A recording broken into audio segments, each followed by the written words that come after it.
7월 14일 월요일 복음을 담는 그릇.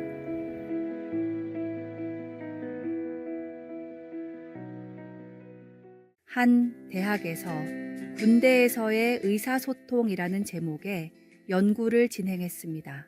해군을 대상으로 상사가 어떤 식으로 명령을 내릴 때 부하들이 더 잘 따르고 신뢰감을 형성하는지에 대한 연구였습니다.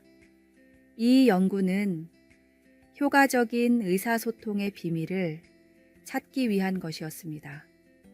부드러운 문장, 딱딱한 문장, 목소리의 높낮이, 어조 등을 다르게 나눠서 심층적으로 연구를 했는데 그 결과 내용보다는 전달 방식이 중요했습니다. 힘들고 직설적인 명령도 부드럽고 낮은 음성으로 내릴 때 부하들은 편하게 받아들였고 군인들이 바라는 휴식이나 외출 같은 명령도 고압적이거나 신경질적으로 내리면 부하들은 불편하게 생각했습니다. 같은 내용이라도 전달하는 방식에 따라 받아들이는 사람의 반응은 완전히 달랐습니다. 어떤 내용이든 목소리를 부드럽게 하고 자세를 편안하게 전달하면 받는 사람은 더 기꺼이 듣고 즉각적으로 실행했습니다. 심리학적으로도 말을 전하는 태도가 정보 전달에 70%나 영향을 미친다고 합니다. 이는 우리의 작은 말과 행동이 얼마나 중요한지를 보여줍니다. 귀한 복음을 담는 우리의 그릇은 어떻습니까? 상대방이 받기 좋은, 편하고 아름다운 그릇입니까? 우리의 작은 말과 행동도 복음을 담는 그릇이라는 사실을 잊지 말고 짧은 대화일지라도 사랑과 배려를 담아 다른 사람이 듣기 좋은 방식으로 전달하십시오. 복음의 진리만큼 중요한 것이 그 진리를 전하는 우리의 자세와 태도입니다. 오늘의 말씀. 오직 사랑 안에서 참된 것을 하여 범사에 그에게까지 자랄지라. 그는 머리니 곧 그리스도라. 오늘의 만나. 오늘 하루 다른 사람들과의 모든 대화에서 사랑과 배려를 담아 전달하는 연습을 해봅시다.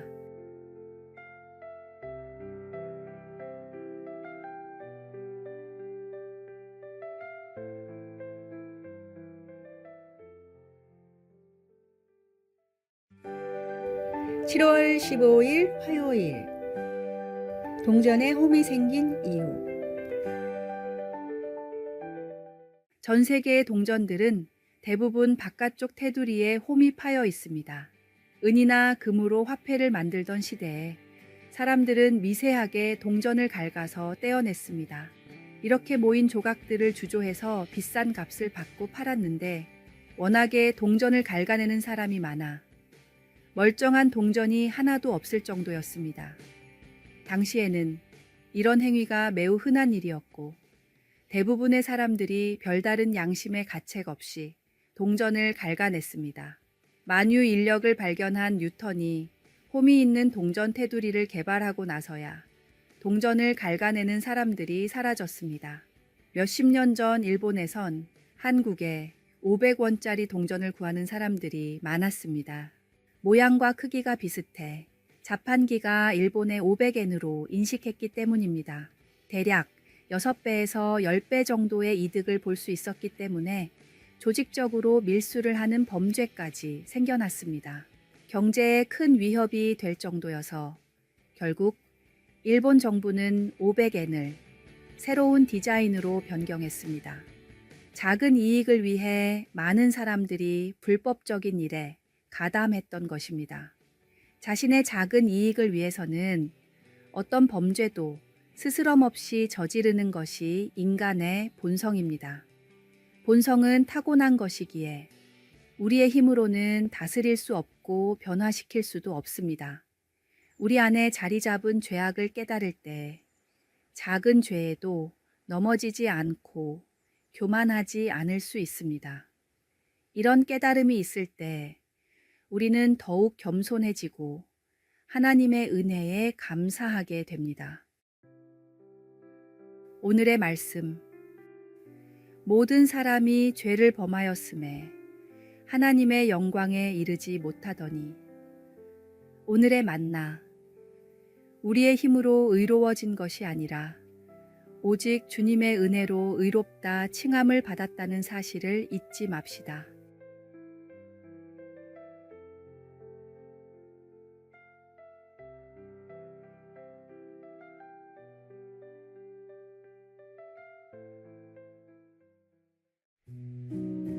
(7월 16일) 수요일. 물고기와 튜브. 한 목사님이 주일학교 예배 시간에 다음과 같은 질문을 했습니다. 여러분, 물고기는 어디서 살고 있나요? 당연히 물속에서 살죠. 맞아요. 물고기가 물 안에서만 살 수 있듯이 예수님을 믿는 사람들은 하나님의 약속인 말씀 안에서 살아갈 수 있어요. 아이들은 고개를 끄덕이며 목사님의 설명을 들었습니다. 목사님이 다시 물었습니다. 여러분, 깊은 바다에 빠졌을 때 튜브가 있다면 목숨을 잃게 될까요? 어린이들은 입을 모아 아니라고 대답했습니다. 맞아요. 아무리 깊은 바다에 빠져도 튜브가 있다면 목숨을 잃지 않아요. 마찬가지로 우리가 살아가면서 아무리 힘들고 어려운 일이 있더라도 말씀이라는 튜브를 잡으면 절대로 가라앉지 않아요. 그러니 매주 듣고 배우는 말씀을 통해 하나님의 약속을 즐겁게 알아갑시다. 아이들의 눈이 반짝였습니다. 가장 훌륭한 어린이 설교 중 하나로 알려진 어느 목사님의 설교입니다. 물고기가 물을 떠나서 살 수 없듯이 하나님의 은혜를 떠나서는 한시도 살 수 없는 것이 우리 성도입니다. 말씀은 우리 삶의 생명줄과 같습니다. 힘들고 어려운 상황에서도 하나님의 말씀을 붙잡으면 우리는 결코 넘어지지 않습니다. 오늘의 말씀. 주의 말씀은 내 발의 등이요 내 길의 빛이니이다. 오늘의 만나. 죽음에서 건지시고 고통 가운데 응답하실 주님만을 의지하며 하루하루를 살아가 봅시다.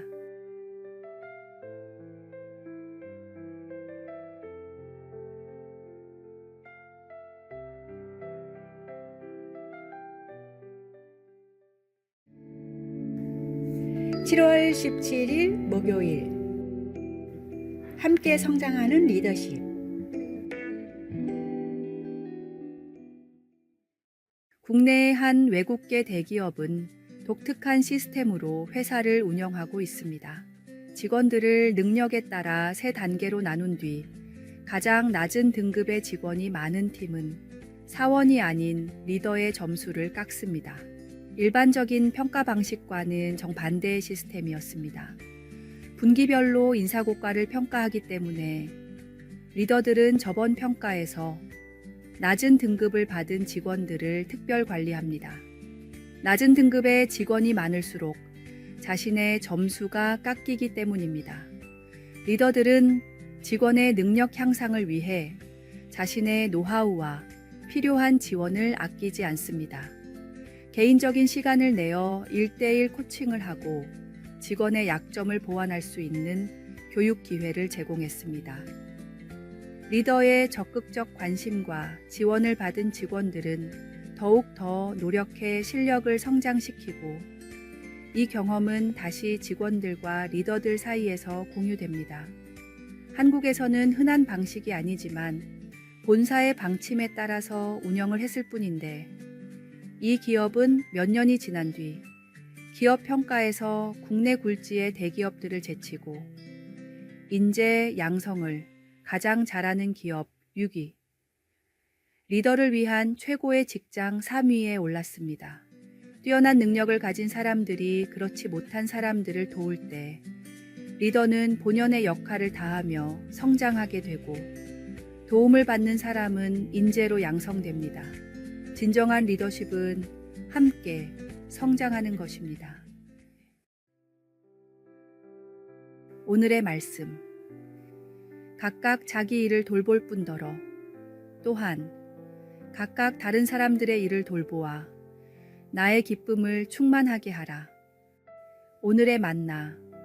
하나님이 나에게 주신 재능과 축복으로 나보다 못한 환경에 처해 있는 사람을 돕고 지원하는 일에 노력과 관심을 아끼지 맙시다.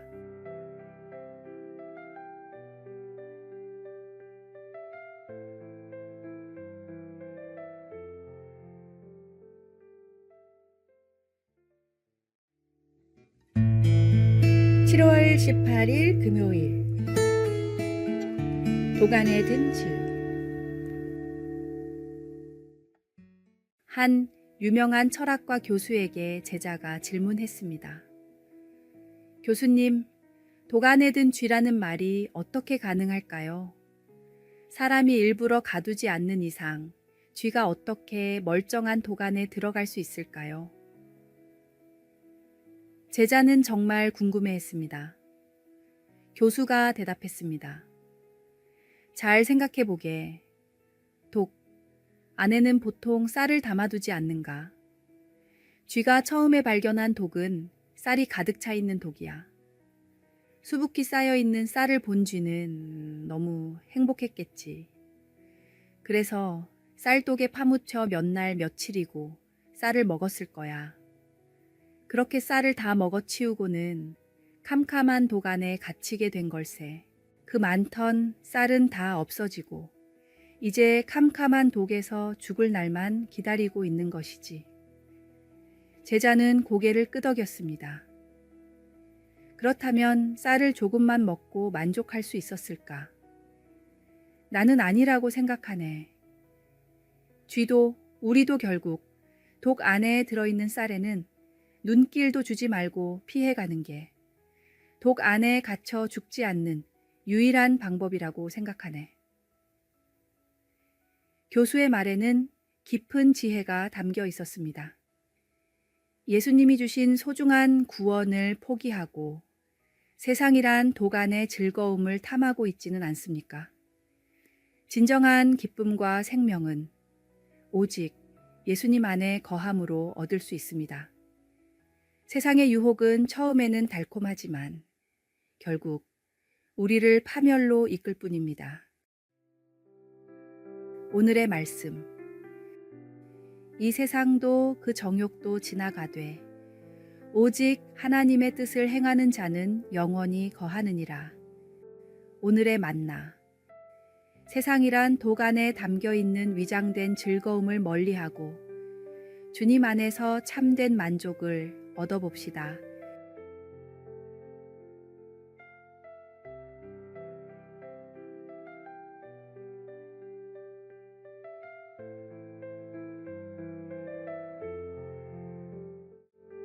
아래의 빨간색 글자 구독을 누르시어 더 많은 전도의 열매를 맺으시기를 기도합니다.